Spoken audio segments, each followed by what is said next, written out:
নমস্কার, স্বাগত জানাচ্ছি আপনাদের সোশ্যাল বাংলায়। সাথে রয়েছি আমি সুজাতা। ইতিমধ্যে আপনারা সবাই হয়তো জেনে গেছেন যে ত্রিপুরা রাজ্যের একটি ছোট্ট শিশু যে SMA রোগে আক্রান্ত। যে রোগটা এমন একটা বিরল রোগ যা প্রায় কোটি বা ১.৫ কোটি বাচ্চাদের মধ্যে একজনের হয়ে থাকে, এবং সেই বিরল রোগে আক্রান্ত আমাদের ত্রিপুরার ২২ মাসের মনুশ্রী। এবং বিগত দিনগুলিতে এই খবরটা জানার পর গোটা ত্রিপুরার মানুষ বা ত্রিপুরার বাইরের মানুষ তারা একসাথে সবাই হাতে হাত মিলিয়ে মনুশ্রীর জন্যে যেভাবে প্রার্থনা করছে, ঠিক সেভাবে কিন্তু টাকা জোগাড় করার ব্যবস্থা চলছে। তার কারণ এই মনুশ্রীকে একটি এমন ইনজেকশন দিয়ে তাকে সুস্থ করতে হবে যার দাম হচ্ছে প্রায় ১৮ কোটি টাকা। ত্রিপুরার মতো রাজ্যে এই ১৮ কোটি টাকা একসাথে তোলা বা একসাথে সংগ্রহ করা সেটা কিন্তু খুবই একটা কঠিন ব্যাপার, এবং তার কারণে বিত্তশালী, প্রভাবশালী বা বিভিন্ন বড় বড় ব্যবসায়ী তাদের একটা বড় যোগদান খুবই প্রয়োজন। অবশ্যই সরকারের যোগদানটাও কিন্তু খুবই প্রয়োজন। আমরা এই মুহূর্তে মনুশ্রীর বাড়িতে রয়েছি। আপনাদের আরও একবার জানিয়ে রাখি, ২২ মাসের মনুশ্রী, ২ বছর হবে আর কদিন পর, কিন্তু আর কয়েকদিনের মধ্যেই কিন্তু তাকে সেই ইনজেকশনটা নিতে হবে।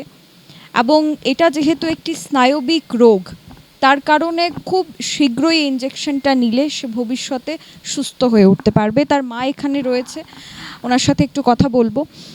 বহুদিন ধরে এই লড়াইটা চলছে আপনাদের, এবং যেহেতু টাকার পরিমাণটা অনেকটাই বেশি, ১৮ কোটি টাকা, এখনো পর্যন্ত কত টাকা সংগ্রহ করতে পেরেছেন এবং আরও কত টাকা বাকি রয়েছে? এখন পর্যন্ত অলমোস্ট 65 to 70 লাখ অ্যারেঞ্জ হয়েছে, যা ১৬ থেকে ১৮ কোটির সাথে তুলনা করলে কিছুই না, 1% হয়তো হবে।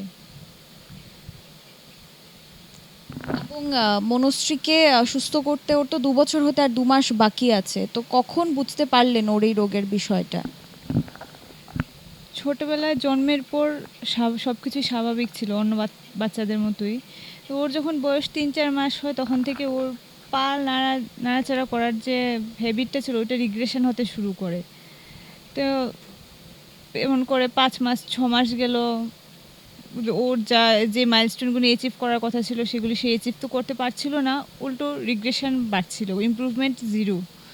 তো আমরা আগে থেকেই দেখাচ্ছিলাম, রুটিন চেক আপ করাতাম।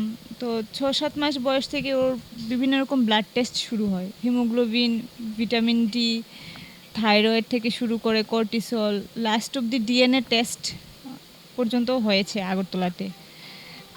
সব কিছু রিপোর্ট নেগেটিভ বা নর্মাল আসার পর আমরা ডক্টর চেঞ্জ করে দেখাই, শহরে একজনকে দেখিয়েছি। তো উনি বললেন ওর নিউরোমাস্কুলার প্রবলেম, যেটাই হোক ও এখানে ট্রিটমেন্ট হবে না, পেডিয়াট্রিক নিউরোলজিস্ট এখানে নেই। সাথে সাথে ওকে ব্যাঙ্গালোর নিমহ্যান্সে রেফার করা হয়। তো সেখানে যাওয়ার পর ডক্টরসরা ওকে স্টাডি করি 90% কনফার্মেশনে বলে দিল SMA, তাও টাইপ 1, যেটা খুব লাইফ থ্রেটেনিং একটা ডিসঅর্ডার। একটা বাচ্চা যদি প্রপার মেডিকেশন ট্রিটমেন্ট না পায়, অ্যাডাল্টহুড পর্যন্ত সে যেতে পারে না। এরকম একটা সিচুয়েশন আসে যখন বাচ্চার অক্সিজেন প্রয়োজন হয় শ্বাস প্রশ্বাসের জন্য। তো এই জিনিসগুলি আমাদের বুঝিয়ে দিয়েছেন, সাথে বলেছেন যে জিন থেরাপি একটা মেডিসিন, যে টাইপ 4 পর্যন্ত হয় SMA 1, 2, 3, 4, টাইপ 1, টাইপ 2 এগুলির জন্য জিন থেরাপি বাচ্চাদের নিতেই হয়। তার সাথে একটা ওরাল সিরাপও সাজেস্ট করলেন, যে ইমার্জেন্সি পারপাস যেন আমরা রিপোর্ট আসার পর সাথে সাথে ওইটা স্টার্ট করি। তো এখন রিসডিপ্লাম সেই ওরাল সিরাপটা চলছে। আর যেহেতু আমাদের রিপোর্ট আসতেও ডায়াগনোসিস হতো টাইম লেগে গেছে, অলমোস্ট মার্চ এপ্রিল মাস পর আমরা জিনিসটা কনফার্ম হই। রিটেস্ট করানো হয়, যেহেতু SMA এরকম একটা জিনিস যেটা আমরা মানতেই পারছিলাম বা আমাদের ফ্যামিলি হিস্ট্রিতেও কারোর ছিল না। তো এই মাসের 17 তারিখ ওর দিল্লি এইমসের অ্যাপয়েন্টমেন্ট আছে। দেখি যদি অ্যারেঞ্জমেন্ট হয়, ঠাকুরের আশীর্বাদে জিন থেরাপি ওর হয় কি না। এবং মূলত টাকার প্রয়োজনটা সবচেয়ে বেশি, তার কারণ ইনজেকশনটা ১৮ কোটির মতো খরচা হবে, ১ কোটিও এখনো হয়নি সংগ্রহ। তো মুখ্যমন্ত্রীর সাথে বা সরকার পক্ষের সাথে কোনো কথা হয়েছে বা ওনারা কোনো আশ্বাস দিয়েছেন যে সরকার থেকে কোনো সাহায্য আসবে? আমাদের পরিবারের পক্ষ থেকে আমরা একমাত্র CM স্যারের সাথে এই বিষয় নিয়ে দেখা করেছি। তো স্যার বলেছেন যে ফ্রি ট্রায়াল মেডিসিন বা যে দেশ থেকে ইন্ডিয়াতে এই ওষুধটা তৈরি হয় না, তো যে দেশ থেকে মেডিসিনটা প্রত্যেকগুলি অন্য দেশগুলিতে ডেলিভারি দেয়, তো ফ্রি কোটাতে ওর নাম অ্যাড করে যদি একটা স্যাম্পল কালেক্ট করা যায়, এতটুকু আমাদের মুখ্যমন্ত্রী জানিয়েছেন। মুখ্যমন্ত্রী না, ঠিক স্টেট হেলথ এজেন্সি থেকে জানিয়েছেন। ওনার সাথে দেখা করার পর আমাদেরকে স্টেট হেলথ এজেন্সিতে পাঠানো হয়। এখন চিকিৎসকরা কি বলেছেন যে কতদিনের মধ্যে ইনজেকশনটা দিতেই হবে? জিন থেরাপি একটা বাচ্চাকে 2 বছরের মধ্যে দিতে হয়। একটা শিশু 1 থেকে 1.5 মাস বয়সে জিন থেরাপি সে নেওয়ার জন্য এলিজিবল হয়ে যায়। তো ওর হাতে সময় খুব অল্প আছে, 2 মাসও নেই ঠিক করে, ওর 23 মাস শুরু হয়ে গেছে। এবং 17 তারিখ আপনারা দিল্লিতে যাবেন, এইমসে যাবেন। হ্যাঁ, 15 কি 16 তারিখ যাব, 17 তারিখ ওর অ্যাপয়েন্টমেন্ট বুক করা আছে। আজ থেকে 2-2.5 মাস আগে অ্যাপয়েন্টমেন্টটা নিয়েছিলাম। একেবারেই আপনারা শুনছেন যে গোটা ত্রিপুরা রাজ্যের মানুষ কিন্তু একত্রিত হয়ে গেছেন এবং তারা চেষ্টা চালিয়ে যাচ্ছেন, কিন্তু প্রশ্ন হলো যে টাকার পরিমাণটা খুবই বেশি, 18 কোটি টাকা, এবং সেটা এভাবে জোগাড় করা, যেহেতু উনি বললেন যে এখনো পর্যন্ত 1 কোটি টাকাও কিন্তু সংগ্রহ করা হয়নি, আরও প্রায় 17 কোটি টাকার প্রয়োজন। তো সেখানে একটা বড় সড়ো অনুদান, একটা সরকারের তরফ থেকে একটা বড় ফান্ডিংয়ের কিন্তু খুবই প্রয়োজন। তার কারণ সাধারণ মানুষের কাছ থেকে 10 টাকা, 20 টাকা, 1000 টাকা, 1 লক্ষ টাকাও যদি জোগাড় করা হয় তাও কিন্তু সেটা কম পড়বে। আমরা ইতিমধ্যে আমাদের চ্যানেলের মাধ্যমে আপনাদেরকে আমরা জানালাম, সেখানে সমস্ত ডিটেল তথ্য আপনারা পাবেন, অ্যাকাউন্ট নম্বর থেকে শুরু করে মনশ্রীর বাবার অ্যাকাউন্ট নাম্বার, ডিজিটাল পেমেন্টের স্ক্যানার, সব কিছুই সেখানে থাকবে। আপনারা নিজেদের সাধ্যমতো সাহায্য করবেন, কিন্তু সবচেয়ে বড় বিষয় হচ্ছে এই পুরো খবরটা গোটা ত্রিপুরা রাজ্যের পাশাপাশি আপনারা চেষ্টা করবেন, যারা হয়তো টাকা দিতে পারবেন বা টাকার পরিমাণটা অনেকটা বেশি টাকা পরিমাণ দিয়ে আপনারা ওকে সুস্থ করতে পারবেন, আপনারা নিশ্চয়ই সাহায্য করবেন, আমরা সেটা আশা রাখছি। এবং মনশ্রীর মা আমাদের সাথে রয়েছে, আমরা সবাই আপনার সাথে আছি এবং ত্রিপুরার মানুষ সাথে রয়েছে। আপনার তরফ থেকে সরকারের উদ্দেশ্যে বা মুখ্যমন্ত্রীর উদ্দেশ্যে যদি কিছু বলতে চান মনশ্রীর হয়ে।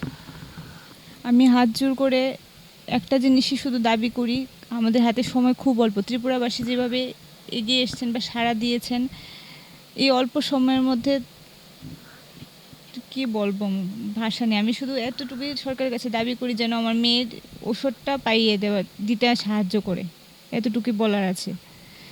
কারণ হাতে সময় খুব অল্প, 12-14 দিনের বেশি সময় নেই। হসপিটালে গেলে ওর বিভিন্ন রকম টেস্ট হবে, তারপরে ডক্টরসরা রেকমেন্ড করবেন। ধন্যবাদ। রাজধানী আগরতলার হাপানিয়া স্থিত মনশ্রীর বাড়িতে আমরা এতক্ষণ পর্যন্ত ছিলাম এবং সেখানে যতটুকু আমরা জানতে পারলাম, এতদিন ধরে আপনারা শুনছেন বিভিন্ন মাধ্যম জুড়ে যে মনশ্রীর চিকিৎসার জন্য, একটা ইনজেকশনের জন্য প্রচুর টাকার প্রয়োজন রয়েছে। কিন্তু প্রশ্ন হলো যে সাধারণ মানুষের কাছ থেকে অনুদান সংগ্রহ করে কিন্তু এই 18 কোটি টাকার যে একটা বড় অ্যামাউন্ট, সেটা কিন্তু সংগ্রহ করা খুব একটা সাধ্যকর হবে না। সে কারণে দেখার বিষয় হচ্ছে রাজ্যের মুখ্যমন্ত্রী বা আমাদের রাজ্য বিধানসভায় 60 জন বিধায়ক রয়েছেন, আমাদের গোটা দেশের মধ্যে প্রায় 788 জন সাংসদ রয়েছেন, তারা প্রত্যেকে যদি 1 লাখ বা 2 লাখ টাকা করে অনুদান দেন, তাহলে কিন্তু 18 কোটি টাকা সংগ্রহ করা খুব একটা কঠিন কাজ হবে না। আমাদের বিধানসভায় যারা 60 জন এমএলএরা রয়েছেন, তারা যদি 2 লক্ষ টাকা করে দেন, তাহলে কিন্তু সেটা 1 কোটি টাকার ওপরে ছাপিয়ে যায়। তো এভাবেই বড় বড় অনুদানের মাধ্যমে বিভিন্ন যারা ফিল্ম স্টার থেকে শুরু করে যারা এই ত্রিপুরা রাজ্যে এসে তাদের ব্যবসা বাণিজ্য করছেন, বড় বড় সংস্থা, তাদের প্রত্যেকের কাছে এই অনুরোধটা থাকবে যে সময় খুবই কম, 1 মাসেরও কম সময় রয়েছে, এর মধ্যে জিন থেরাপি শুরু করতে হবে মনশ্রীর, এবং 18 কোটি টাকার ইনজেকশনের প্রয়োজন রয়েছে, একটা ওরাল সিরাপর প্রয়োজন হয় যার দাম প্রায় 15,000 টাকার মতো, 15 থেকে 16,000 টাকার মতো। তো সেটারও কিন্তু খুবই প্রয়োজন রয়েছে। আপনারা অবশ্যই আপনাদের সাধ্যমতো চেষ্টা করবেন এবং এই খবরটা ছড়িয়ে দেওয়ার চেষ্টা করবেন। এখনকার মতো বিদায় নিচ্ছি। ক্যামেরায় অলোকের সাথে আমি সুজাতা, দ্য সোশ্যাল বাংলা।